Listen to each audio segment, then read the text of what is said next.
Masih dalam acara Outlook Ekonomi meraih peluang pemulihan ekonomi di 2021 dan segera kita saksikan diskusi panel yang pertama di mana dihadiri oleh Menteri Keuangan Republik Indonesia Ibu Sri Mulyani Indrawati yang akan membahas mengenai dukungan program PEN untuk pemulihan ekonomi di tahun 2021 dan juga Gubernur Bank Indonesia Peri Warjio dukungan sektor moneter dan pemulihan ekonomi di 2021 serta Ketua Dewan Komisioner OJK Wimbo Santoso transformasi sektor keuangan untuk pemulihan ekonomi di tahun 2021 serta Ketua Umum Kadin Rosan P. Ruslani peran pelaku usaha mendorong pemulihan ekonomi secara nasional di tahun 2021.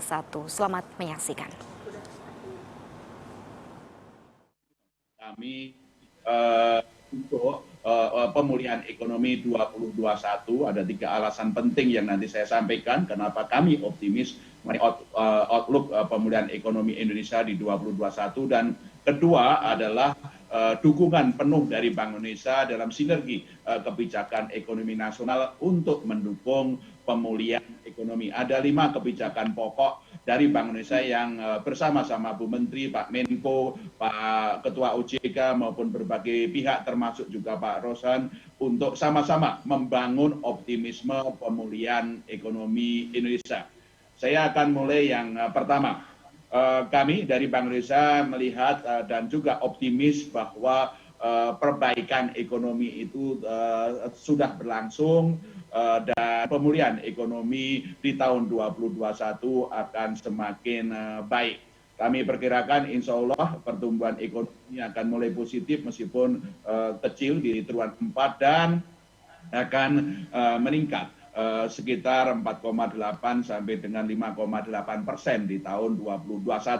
Inflasi tahun ini kurang dari 2%, tahun depan bisa dikendalikan 3% plus minus 1%.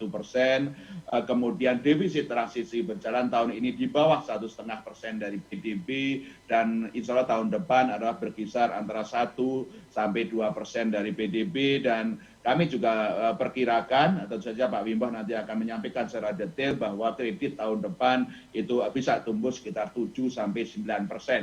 Ada 3 alasan penting yang mendukung optimisme pemulihan ekonomi kita. Alasan yang pertama, sumber-sumber pertumbuhan ekonomi di tahun 2021 itu akan semakin baik. Sumber pertumbuhan ekonomi yang pertama tentu saja adalah dari ekspor. Kinerja ekspor kita cukup baik dan insya Allah tahun depan juga akan semakin baik. Ini didukung oleh pertumbuhan ekonomi global yang akan baik.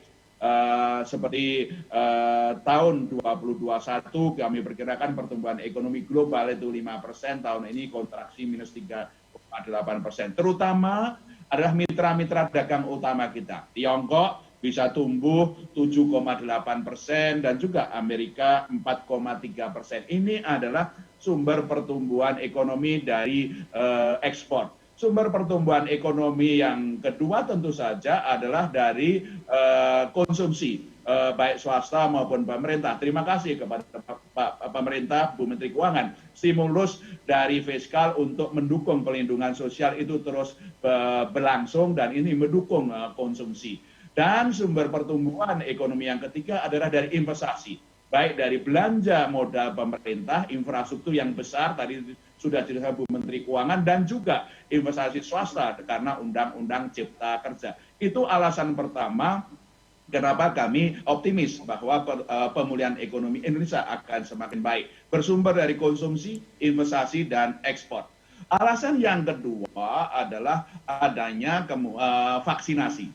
Tadi sudah dijelaskan oleh Pak Presiden, Pak Menko juga Bu Menteri Keuangan, vaksinasi itu akan berlangsung meskipun secara bertahap dan itu akan memungkinkan mobilitas manusia semakin meningkat dan mobilitas ekonominya juga semakin baik. Vaksinasi ini istilah kami ada sebagai prasyarat untuk mendukung pemulihan ekonomi. Nah, tentu saja Bank Indonesia juga berpartisipasi di dalam pembiayaan dari vaksinasi. Sebagaimana di tahun 2020 ada mekanisme burden sharing antara Bank Indonesia dengan Menteri Keuangan, antara lain tadi disebutkan oleh Bu Menteri Keuangan adalah total untuk public good itu 397,56 triliun, di mana semua dananya dari BI dan juga biayanya juga dari antara lain tadi disebutkan adalah untuk biaya kesehatan. Dari biaya kesehatan dari anggaran di tahun 2020 ini pun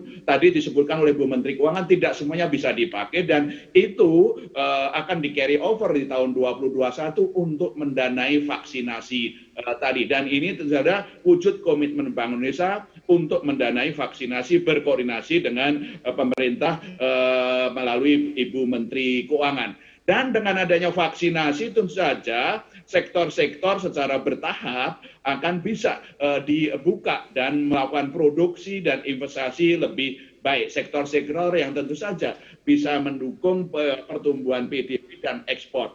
Sektor-sektor apakah berkaitan dengan makanan minuman, dengan kimia, farmasi, obat-obatan, kemudian pertambangan khususnya mengenai logam dan juga industri-industri lain. Tentu saja Pak Roslan dari Kadin nanti bisa menjelaskan sektor-sektor mana yang bisa siap dan sektor-sektor mana yang memerlukan dukungan kebijakan lebih lanjut untuk bisa memulih. Jadi alasan yang kedua kenapa optimisme adalah vaksinasi memungkinkan mobilitas manusia dan mobilitas ekonomi dan pembukaan sektor-sektor produktif dan aman. Alasan yang ketiga adalah sinergi kebijakan yang sangat erat dari pemerintah, Bank Indonesia, OJK, LPS, dunia perbankan, dan juga dunia usaha yang sama-sama kita bersinergi membangun optimisme pemulihan ekonomi. Dan sinergi inilah yang tadi disampaikan dari Bu Menteri Keuangan adalah stimulus dari fiskal yang terus berlanjut. Nanti Pak Wimbo bisa menjelaskan bagaimana mendorong kredit dari perbankan dan dari sektor keuangan. Dari Bank Indonesia tentu saja kami akan melanjutkan stimulus moneter dan makrobudesial dan juga mendukung digitalisasi ekonomi keuangan di Indonesia termasuk dari UMKM. Nah, 3 alasan tadi, yang pertama sumber-sumber pertumbuhan ekonomi, investasi, ekspor, yang kedua adanya vaksinasi, yang ketiga adalah sinergi kebijakan nasional yang sangat erat, itulah yang mendukung pemulihan optimisme kami di dalam pemulihan ekonomi nasional di tahun 2021. Insya Allah kita akan tahun 2021 akan ekonomi kita akan baik. Pak Raden, itulah bagian pertama yang ingin saya sampaikan optimisme kami. Bagian yang kedua adalah dukungan dari Bank Indonesia, kebijakan-kebijakan apa dengan bersinergi dengan pemerintah, OJK, LPS, perbankan, dan dunia usaha untuk bersama-sama mendorong meningkatkan pemulihan ekonomi tadi. Seluruh instrumen kebijakan kami arahkan untuk mendukung pemulihan ekonomi nasional dengan tentu saja seperti disampaikan oleh Bu Menteri Keuangan dengan tetap menjaga stabilitas makroekonomi dan sistem keuangan. Ada 5 kebijakan pokok yang Bank Indonesia akan tempuh di tahun 2021, melanjutkan yang kami lakukan di tahun 2020 untuk bersama-sama pemerintah, OJK, LPS, dunia perbankan, dan dunia usaha mendukung pemulihan ekonomi. Kebijakan yang pertama adalah melanjutkan stimulus moneter. Kami di dalam di moneter akan terus menempuh kebijakan suku bunga rendah dan likuiditas longgar sampai tentu saja ada tanda-tanda tekanan inflasi meningkat. Sebagaimana diketahui, Bank Indonesia telah menurunkan secara agresif suku bunga kebijakan moneter, sekarang adalah 3,75%, ini terendah di dalam sepanjang sejarah, dan tentu saja dalam forum ini perlu juga diikuti dengan penurunan suku bunga kredit oleh perbankan. Kami juga telah melakukan pelonggaran likuiditas kuantitatif easing dalam jumlah yang besar, 694,9 triliun atau 4,49% dari PDB, merupakan salah satu yang terbesar di emerging market, Memang sementara ini masih berputar di perbankan, tapi dengan sinergi tadi fiskal dan juga nanti dari Pak Wimbo dan juga dari Pak Roslan, ini yang kemudian kami harapkan likuiditas yang longgar ini bisa mengalir ke sektor real untuk mendanai dan mendukung pemulihan ekonomi. Jadi dari sisi kebijakan moneter kami akan terus menempuh kebijakan suku bunga rendah dan likuiditas longgar, dan dengan tetap juga menjaga stabilitas nilai tukar rupiah. Kami masih melihat dan memandang bahwa nilai tukar rupiah akan berpotensi menguat karena memang dari sisi fundamental masih under value, didukung oleh defisit transaksi berjalan yang rendah, inflasi yang rendah, dan juga imbal hasil yang menarik dan premi risiko yang juga semakin membaik. Itu dukungan kebijakan yang pertama dari Bank Indonesia. Untuk dari sisi kebijakan moneter, suku bunga rendah dan likuiditas longgar. Yang kedua adalah tentu saja dalam konteks mendukung pembiayaan ekonomi adalah melakukan kebijakan makrobudensial yang longgar. Kami di dalam selama tahun 2020 telah melonggarkan seluruh kebijakan makrobudensial kami, apakah berkaitan dengan likuiditas, apakah berkaitan dengan uang muka perkreditan, maupun juga pengaturan-pengaturan lain. Kami dalam proses untuk merumuskan kebijakan-kebijakan makrobudensial yang dapat juga mendukung pembiayaan sektor-sektor produktif yang tadi saya sampaikan. Jadi dukungan yang kedua adalah kebijakan makrobudensial yang akomodatif untuk mendukung kredit dan pembiayaan bagi ekonomi. Dukungan yang ketiga adalah sinergi kami dengan Ibu Menteri Keuangan kebijakan fiskal dan moneter, yaitu adalah dalam Bank Indonesia masih berpartisipasi di dalam pembiayaan APBN. Sebagaimana diketahui di tahun 2020 ada dua mekanisme pembiayaan defisit APBN dari Bank Indonesia, yaitu yang pembelian melalui mekanisme pasar dan sebagai pembeli siaga, dan yang kedua adalah pembelian langsung. Kalau pembelian langsung sesuai kesepakatan hanya berlaku untuk tahun 2020, tapi pembelian melalui mekanisme pasar, pembelian SBN pasar perdana melalui mekanisme Bank Indonesia sebagai pembeli siaga atau non-competitive bidder itu masih akan bisa berlangsung tahun 2022 dan 2021 dan 2022, dan Bu Menteri dan sama saya juga sudah memperpanjang keputusan bersama Menteri Keuangan dan Gubernur BI tanggal 16 April 2020 yang semula berlaku sampai dengan 31 Desember 2020 diperpanjang sampai 31 Desember 2021, sehingga ini ada ketenangan dari pemerintah untuk pembiayaan APBN. Dalam hal pasar tidak bisa menyerap, Bank Indonesia akan standby untuk membeli SBN dari pasar perdana. Itu adalah dukungan kebijakan Bank Indonesia yang ketiga. Yang keempat adalah tentu saja di dalam mendukung pembiayaan pembangunan dari sektor keuangan. Inilah koordinasi antara kami, di antara Bu Menteri Keuangan, Bank Indonesia, dan Pak Wimbo untuk bersama-sama bagaimana di sektor keuangan, pasar keuangan bisa lebih banyak membiayai perekonomian kita, khususnya untuk pembiayaan jangka panjang, baik dalam bentuk obligasi, sekuritisasi, maupun hal-hal yang lain melalui program pendalaman pasar keuangan.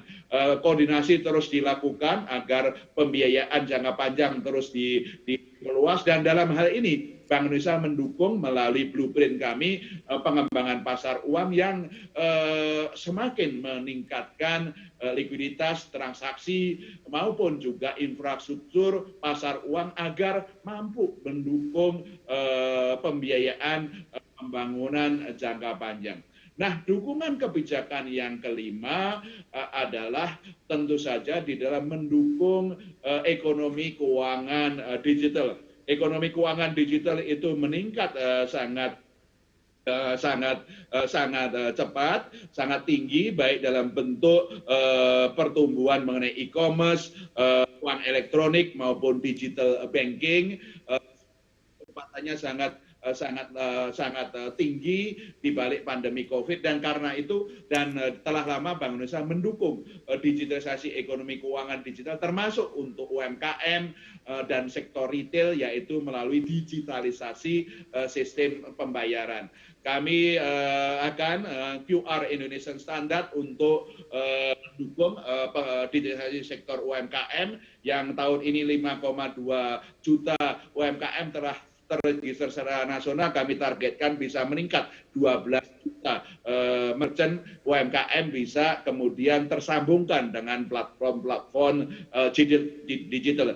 Kami juga di dalam proses untuk menyambungkan berbagai layanan sistem pembayaran yang dari digital banking maupun fintech melalui interlink antara kedua layanan, sehingga masyarakat konsumen itu bisa memilih yang tentu saja paling kompetitif. Dan kami juga dalam proses membangun fast payment yang akan secara cepat menyelesaikan berbagai transaksi retail UMKM secara digital. Dan tentu saja kami juga dalam proses untuk melakukan regulatory reform di bidang sistem pembayaran yang betul-betul akan mendukung pengembangan industri sistem pembayaran di dalam secara bersama dengan pemerintah, OJK, berbagai pihak mendukung ekonomi keuangan digital yang diharapkan menjadi salah satu dukungan sumber pertumbuhan yang kuat bagi ekonomi termasuk dari sisi UMKM. Barangkali itu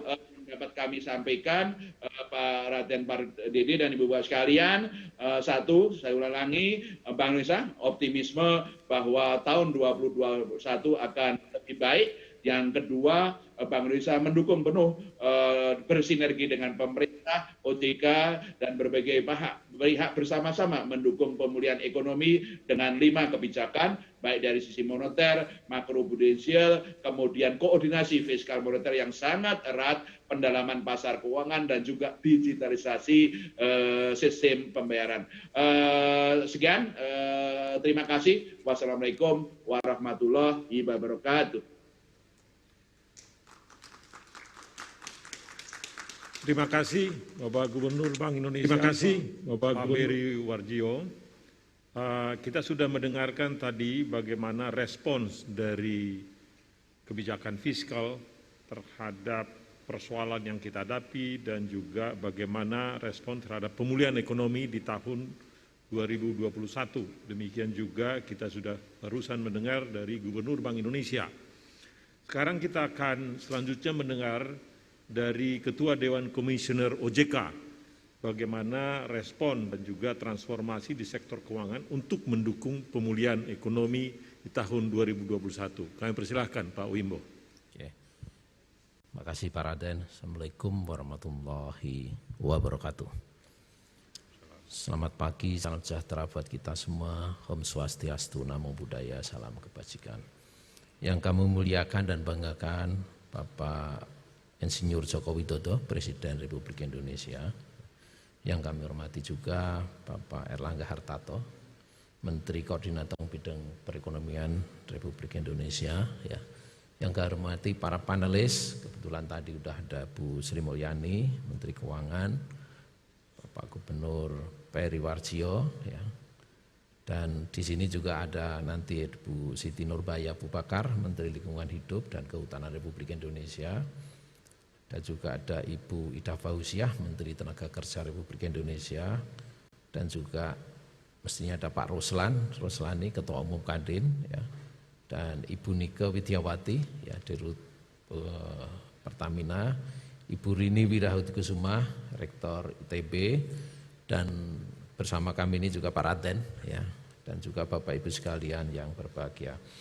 Pertama-tama mengucapkan puji syukur kehadirat Allah Subhanahu wa ta'ala, Tuhan Yang Maha Esa, yang memberikan rahmat dan nikmatnya kepada kita semua sehingga kita bisa bersama-sama pada pagi hari ini untuk melakukan diskusi, ya, panel dalam rangka membahas Outlook 2021. Kami menyambut baik acara ini, Pak Menko, ya, Bapak Ibu sekalian, ya. Ini adalah berbeda dengan diskusi Outlook tahun-tahun sebelumnya, Pak Menko. Kalau tahun-tahun sebelumnya itu kelihatannya lebih gampang kita prediksi lah.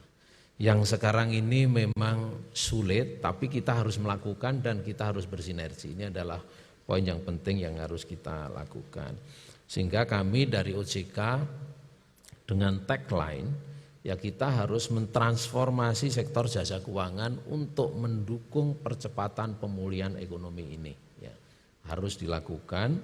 Nah, tadi juga sudah disampaikan oleh Bapak Presiden, Pak Menko, bahwa ini lain dari biasanya, sehingga kita tidak bisa bekerja seperti biasanya, bahkan kebijakan-kebijakan kita extraordinary, kita di lapangan juga tentunya bersinergi dengan seluruh pemangku kepentingan, pengusaha, dan kita juga bekerjanya harus extraordinary.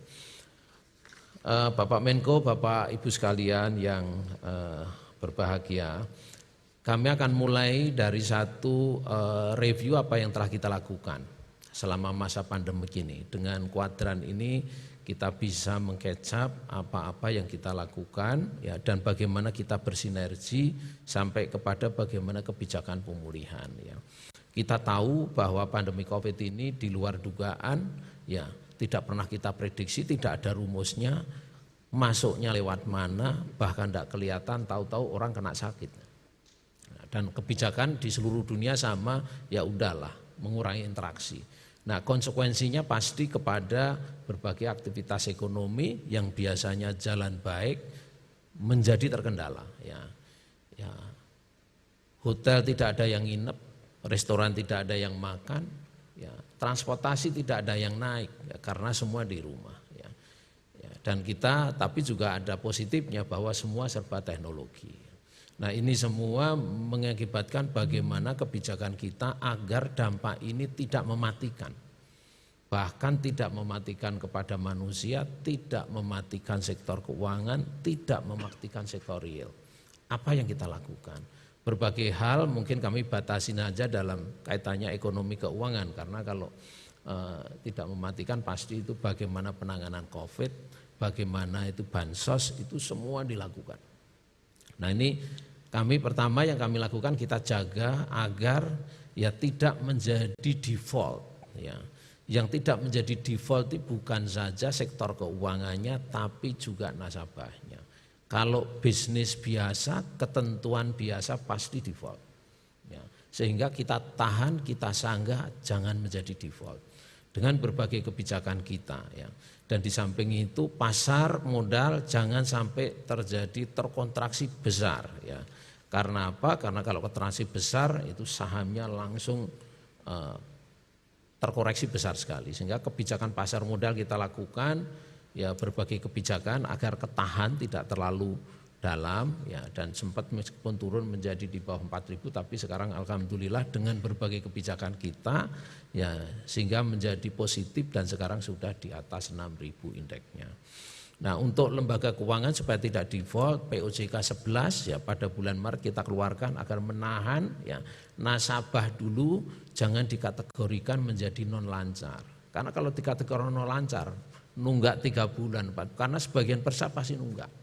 Nah, ini kita tahan untuk tidak dikategorikan non lancar, sehingga juga lembaganya, bank maupun lembaga keuangannya tidak menjadi terkendala kaitannya dengan balance sheet-nya karena harus membentuk pencadangan. Kita tahan semua dengan POJK 11. Dan ini menurut hemat kami berhasil dengan baik. Karena apa? Karena sekarang ini masih berjalan dengan baik. Ya. Nasabah karena kita tahan tidak menjadi default masih bisa pinjam ke bank. Ya. Dan juga perbankannya secara statistik masih oke, permodalannya tidak tergerus. Ya. Dan tentunya kita juga kebijakan likuiditas, ya. Kita bersama-sama pemerintah dan Gubernur Bank Indonesia kita lebih akomodatif, ya, sehingga suku bunganya diturunkan dan bahkan ada reserve requirement diturunkan cukup rendah sehingga tidak menjadi kendala lembaga keuangan atau perbankan masalah likuiditasnya, dan kebijakan fiskalnya sangat akomodatif. Ya. Ini semua dalam memberikan kelonggaran di bidang likuiditas. Lantas berikutnya kita mempunyai kebijakan bersama-sama bagaimana pemulihan, ada subsidi bunga, ada penjaminan kredit, dan juga ada penempatan dana di pemerintah. Ini semua untuk memberikan amunisi lebih cepat untuk bisa bangun. Dan ini semua akhirnya dapat kami sampaikan bahwa pada posisi terakhir ya, bahwa dari segi tadi sudah disampaikan juga pertumbuhan ekonomi ya alhamdulillah sudah mulai perbaikan dari Q2 menjadi Q3 dari minus 5,3 tadi disampaikan Pak Menkyu juga menjadi minus 3,49 ya. Jadi sudah ada perbaikan dan kami harapkan dengan berbagai kebijakan ini juga akan diikuti perbaikan di Q4 bahkan nanti 2021. Jadi berbagai kebijakan tadi Pak Gubernur, Bu Menteri Keuangan, ya, bahkan Pak Menko juga sudah menyampaikan bahwa kebijakan-kebijakan stimulus masih akan tetap dilanjutkan, bahkan kita masih akan mencari lagi kebijakan apa lagi yang harus dilakukan untuk mempercepat proses recovery ini. Ya. Dapat kami sampaikan dari berbagai statistik yang sudah dilaporkan bahwa yang direstruktur, ya, kredit perbankan dan lembaga keuangan non-bank yang direstruktur itu sudah di perbankan jumlahnya sudah 934,8 triliun. Artinya jumlah ini sekitar 18% dari total kredit perbankan yang kita perkirakan mencapai 25%. Ternyata enggak, lebih rendah dan sekarang ini juga trennya sudah tidak ada yang baru lagi. Toh kalau ada kecil-kecil. Nah ini luar biasa kita sehingga inilah yang sekarang kita jagain supaya cepat bangkit ya. Ini debiturnya jumlahnya UMKM sudah 5,8 juta debitur, nominalnya di UMKM itu 371,1 triliun ya. Sedangkan perusahaan pembiayaan sudah 182,3 triliun ya. Jumlah debiturnya 4,9 juta ya. Nah untuk itu inilah yang sekarang ini ibaratnya pengusaha-pengusaha yang kita track terus sehingga bagaimana mempercepat para pengusaha ini untuk segera bangkit. Dan kita kasih waktu lebih longgar yang tadinya kita restruktur hanya 1 tahun ya sampai dengan Maret 2021 sudah kita perpanjang menjadi Maret 2022 ya. Jadi ini mempunyai ruang yang cukup lama setahun lagi untuk mengembalikan para debitur ini menjadi normal. Ya. Ini sehingga kita harus masuk ke lapangan, dicek ya kelompok-kelompok mana sehingga apa yang harus kita lakukan ya sehingga nanti bisa kita refinancing ya dan juga bisa kita berikan subsidi. Terima kasih Bu Menteri Keuangan sudah memberikan kebijakan subsidi untuk UMKM yang di atas 500 juta adalah subsidinya adalah 6%, yang di atas 500 juta sampai 10 miliar adalah 3%. Yang ini membantu sekali sehingga pertumbuhan UMKM sangat cepat. Ya. Bapak Ibu sekalian yang kami hormati, ya. Dari berbagai indikator tadi kami mengatakan bahwa secara statistik ya, oke, ya, meskipun NPL-nya ini slightly naik namun masih sekitar 3,2%. Ya, tidak ada masalah ya, jauh di bawah 5%. Sehingga ini yang kita harapkan segera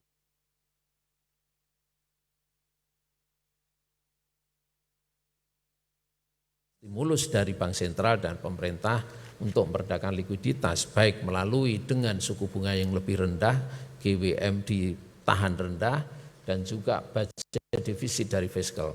Ini mendukung sekali dan juga permodalan perbankan terjaga dengan baik 23,43% lah ya. Bahkan ini trennya juga naik turun namun demikian di atas 23%.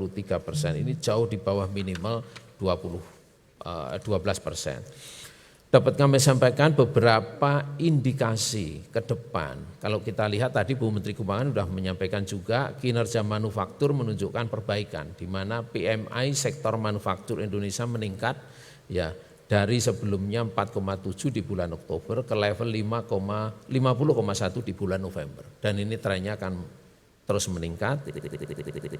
Penjualan kendaraan bermotor meningkat 20% mantuman di bulan September 2020 ya. Dan juga indeks penjualan eceran membaik September yakni minus 8,7% YoY, di mana Agustus 2020 adalah minus 9,2% secara YoY. Nah, berbagai indikasi ini juga didukung pasar modal mulai positif, bahkan angka terakhir 18 Desember ditutup pada 6.104,3, yaitu naik signifikan di bulan Desember ini yaitu 8,76%. Ini semua adalah angka-angka yang menunjukkan optimisme, ya, bahwa sudah ada tanda-tanda pertumbuhan yang kita harapkan akan kita genjot lebih kencang di 2021. Nah, dapat kami sampaikan sumber pertumbuhan yang ada ini terutama lebih banyak didorong dari consumption, karena sekarang ini lebih banyak pertumbuhan itu dari kredit juga didorong oleh UMKM, ya. Kalau korporat memang ada kendala, karena apa? Korporat ini lebih banyak masih belum menggenjot produksinya secara full, karena apa? Karena demand-nya masih belum bisa menyerap kalau katakanlah produksinya digenjot secara full. Nah, ini adalah ya irama yang harus bagaimana ini sejalan, ya, bahwa produksi juga harus digenjot lebih besar, sejalan dengan tadi ada indikasi-indikasi peningkatan dari consumption yang diantaranya tadi beberapa indikator yang sudah kami sampaikan.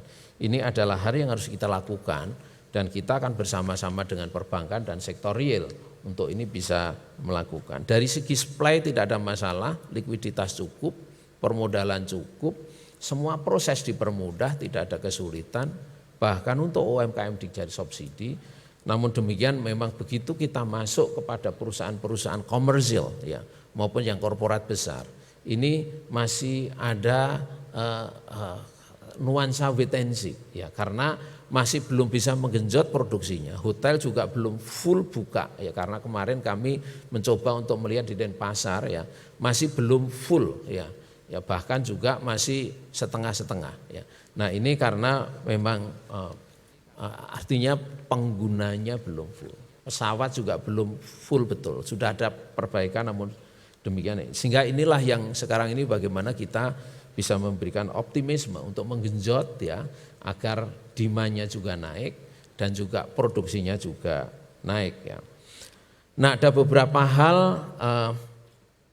yang ingin kami garis bawahi, bahwa kita tetap, ya, tantangannya harus mensinergikan bagaimana tumbuh tapi tetap stabil, ya. Ini adalah tidak mudah, ya, tantangan-tantangan itu ada, dan juga bagaimana tadi kita memberikan keyakinan, optimisme baik dari segi supply maupun demand, ya. Dari demand otomatis kita harus meyakini bahwa aktivitas bisa dilanjutkan dengan protokol COVID yang ketat, ya.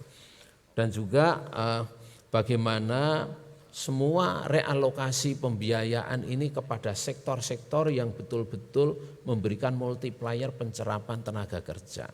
Karena kalau tidak, ini akan sulit kita untuk mendukung demand-nya.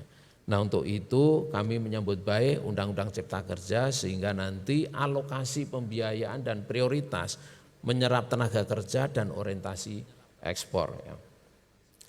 Nah, kami juga ingin tetap berkomitmen, terutama OJK, untuk bagaimana ke depan apabila harus diperlukan kebijakan-kebijakan untuk mempercepat pemulihan ekonomi ini, ya.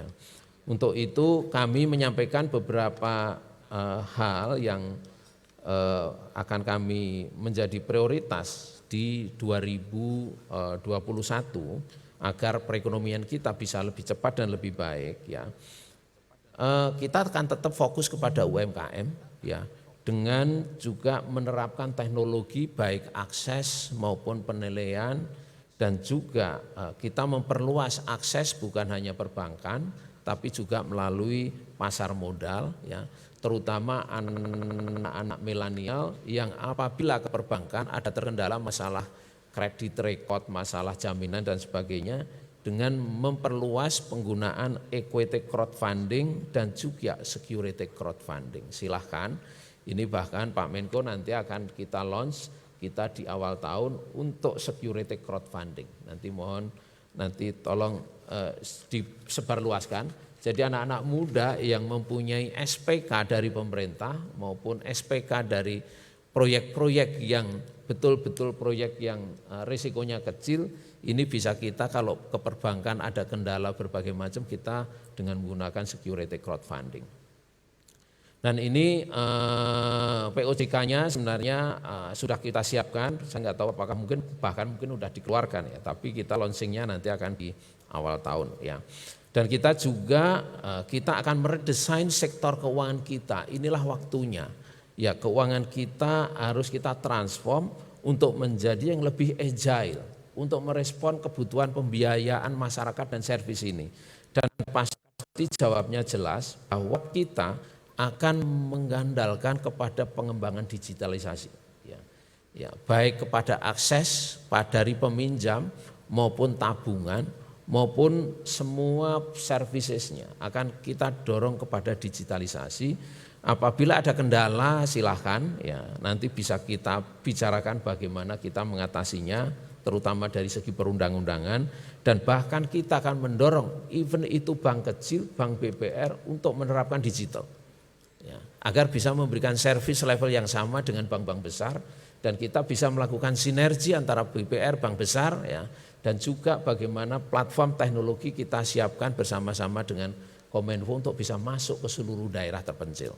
Dan sehingga masyarakat nanti bisa akses dengan teknologi bukan saja tabungan, tapi servis perbankan, tapi juga bisa melakukan perdagangan di pasar modal. Karena retail akan kita buka dengan platform digital ya. Namun demikian kita juga akan tetap perlindungan konsumen menjadi hal yang akan kita prioritaskan. Karena apa? Karena begitu produk masif kepada daerah, ini masyarakat kurang paham mengenai literasi. Nah, sehingga ini adalah tugas kita bersama, kita punya tugas kita bersama, kita punya. Ya, mirsa CNBC Indonesia tengah berlangsung diskusi panel tentang outlook ekonomi meraih peluang pemulihan ekonomi di 2021.